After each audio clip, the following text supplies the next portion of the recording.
এই ভাটের আলফা টালফা ছাড়ো, এইসব ছবি দেখে কিছু হবে না, মাথা মুন্ডু নেই। ঝাটের ছবি 9 কোটি কামাক 10 কোটি কামাক, তোমার কি? ছবিটা ওভারঅল তো খুব খারাপ ছবি, তো সেই ছবি দেখে লাভ নেই। তার থেকে একটা ফিমেল সেন্ট্রিক ভালো অ্যাটেম্পট কুল ছবি দেখতে হলে তোমরা বেবি ডু ডাই ডু এই ছবিটাকে ট্রাই করো, ঠিক আছে?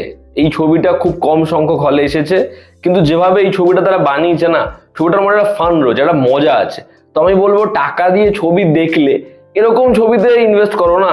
এবং যেটা আলফার থেকে অনেক বেটার অ্যাটেম্পট নিয়েছে, অ্যাটলিস্ট মেকারসদের যে ইন্টেনশনটা সেটা ক্লিয়ার এবং সেটা বেটার। তারা কোনো কিছুতে অডিয়েন্সকে ঠকাচ্ছে না। ছবির গল্পটা আমি তোমাদের জন্য একটু করে বলছি, কেন হুমা কুরেশির যে ক্যারেক্টারটা, সে এবং তার বোন, তারা যমজ। ছোটবেলায় তার বোন মারা গেছে এবং সে বলতে পারে না, শুনতে পারে না। এবার সে যে জবটা করে সেটা হচ্ছে ভীষণ ইন্টারেস্টিং। তার ছাতার মধ্যে এক ধরনের বন্দুক রয়েছে এবং সে টার্গেট নিয়ে খুন করে বেড়ায়। এবার তাকে এই ডিলগুলো দেয় চাঙ্কি পান্ডের ক্যারেক্টারটা। তার এই যে পাস্টের ট্রমা সেটা তাকে হন্ট করছে, অ্যান্টাগনিস্টকে, এবং সে আলটিমেটলি সেটাকে কিভাবে শেষ করছে, এই নিয়ে হচ্ছে 2 ঘন্টার এই ছবির গল্প। এর থেকে বেশি জানতে হলে নিকটবর্তী সিনেমা হলে যাও, কি ছবিটা দেখো। ছবির যদি ভালো দিক খারাপ দিক বলি, দেখো আমার কাছে এটা একটা decent to one time good watch. মানে বিশাল এক্সপেকটেশন ছবিটা নিয়ে আমার ছিল না। আমি প্রোমো দেখেছিলাম, ভালো লেগেছিল, এবং আমার কিন্তু এই ছবিটা ঠিক আছে, চলো ছবিটা আমি দেখলাম, আমার কোনোভাবেই এই ছবিটাকে খারাপ, মোটামুটি বাজে ছবি মনে হয়নি, হেভি ছবি হয়ে যায়নি।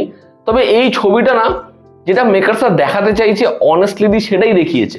এর মধ্যে কোনো ভাওতাবাজি নেই। ছবির প্রথম পজিটিভ দিক হচ্ছে ছবিটার মধ্যে একটা কুল ভাইব রয়েছে। মানে তুমি যদি এখন মনিকা মাই ডার্লিং, আন্ধাধুন এরকম ছবিগুলো দেখো, যে ছবিগুলো ভীষণ স্টাইলিশ, তো এই ছবিটাও না ওরকম একটা টেম্পো মেনটেন করে থ্রু আউট দ্য ফিল্ম।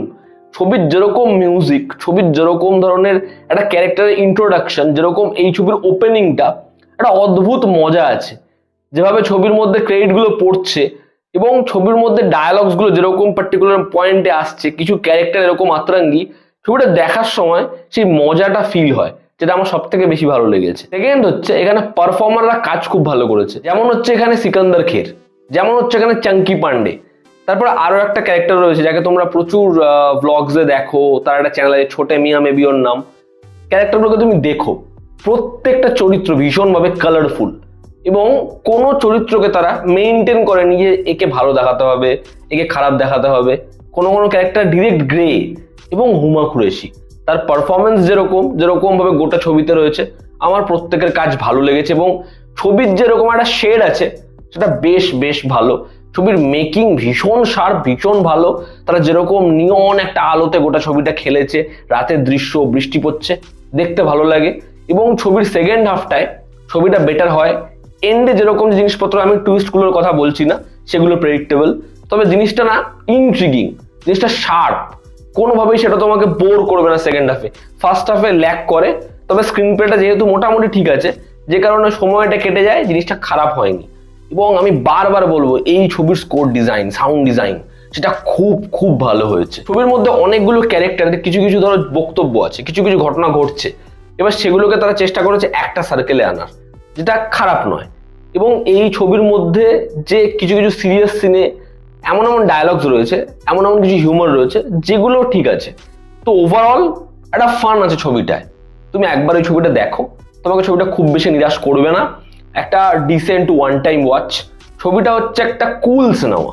তো এই ছিল আমার রিয়াকশন এই ছবিটা নিয়ে, যেগুলো ভালো দিক আমি বললাম। এবার যদি ছবির খারাপ দিক বলি, ছবির প্রথম নেগেটিভ দিক হচ্ছে এই ছবিটা একটা টাইমের পরে প্রেডিক্টেবল হয়ে যায়। ছবির যে গল্পটা সেটা খুব বেশি কিছু আলাদা নয়, মানে একটা বেসিক স্টোরি। এবার বেসিক স্টোরিতেও অডিয়েন্সকে যদি হুক করে রাখে তাহলে ঠিক আছে। এবার এর স্ক্রিন প্লেটা ফার্স্ট হাফে বহু জায়গায় পরে এই যে ওয়ার্ল্ড বিল্ডিং এর সময়টা নিচ্ছে, আমরা এটা এক্সপেক্ট করছি যে ছবিতে না এই ক্যারেক্টারগুলো এমন এমন জিনিসপত্র করবে, জিনিসটা সেকেন্ড হাফে এমন জায়গায় যাবে যে আমরা বিশাল বড় প্লট টুইস্ট পাবো। সেটা এখানে হয় না। এখানে একটা ক্যারেক্টার রয়েছে সীমা পাওয়ার যে চরিত্রটা, সেটা তুমি দেখলেই বুঝতে পারবে মনিকা ওমাই ডার্লিং, রাধিকা আপ্টের যে ক্যারেক্টার পুরোপুরি সেরকমই করা হয়েছে। এরকম বহু ছবির বহু রেফারেন্সেস তুমি পাবে। এখানে ট্রেনে যাচ্ছে, পিছনে দেখবে ব্যাকগ্রাউন্ডে বদলাপুর নেক্সট স্টেশন। এরকম ধরনের কিছু জিনিসপত্র আছে যেগুলো ভালো, কিন্তু সেগুলোকে নেক্সট লেভেলে নিয়ে যাওয়া যেতে পারতো। আসলে এই ছবিটা স্টাইলিশ বেশি হয়েছে ছবির যে সোল সেটাকে মেজার করার থেকে। যেটা স্ক্রিন প্লে একটা বড় করে সমস্যা। এবং আমি যে বললাম ছবিটা কম্প্যাক্ট, 2 ঘন্টা রাখার চেষ্টা তারা করেছে। এটা করতে গিয়ে অনেক ক্যারেক্টার না একেবারেই ফ্লেশড আউট হয়নি। যেমন হচ্ছে এখানে যে রোম্যান্সের ট্র্যাকটা, সেটা খুব অদ্ভুতভাবে আসে, সেটা অদ্ভুতভাবে কনভিন্স করে, এই ক্যারেক্টারটা অদ্ভুতভাবে প্রেমে পড়ে, এবং সেখানে ডিজাস্টারটা অদ্ভুতভাবে আসে। তো সেটার মধ্যেও যদি একটা এমন কিছু হতো যে আমরা ওটা ফিল করতে পারতাম, জিনিসটা আরো বেটার ওয়ার্ক করতো। এবং প্রথমেই যে ডিজাস্টারটা ঘটে একদম শুরুতে, সেটাও যে টাচ করবে বা বারবার যখন ওটা ফিরে আসছে আমরা ওটা ফিল করবো, সেটার জন্য খুব সুন্দরভাবে মোমেন্টস তুলতে হয়, যেটা এই ছবিটা তুলতে ব্যর্থ হয়। এবং শেষের যে টুইস্টটা, সেটা আমার মনে হয় ম্যাক্সিমাম অডিয়েন্স যারা একটু ভালো ছবি দেখে তারা বুঝে যাবে যে এটাই হবে, মানে একটা শার্প রাইটিং এ ওটা হবেই হবে। তো সেটা খুব সহজভাবেই হয়ে যায় আর কি। ক্লাইম্যাক্সে আসলে আমরা আরো অনেক বেশি এক্সপেক্ট করি। বাট ওভারঅল এই ছবিটা আলফার থেকে 10 টাইমস কি 100 টাইমস বেটার ছবি। তো ওভারঅল এটা একটা decent to one time good watch হয়েছে। যাও দেখো, আর যারা দেখে নিয়েছো তোমাদের কি অপিনিয়ন জানাও। জনতা আমাদের পাশে আছে, আবার দেখা হচ্ছে, টেক কেয়ার।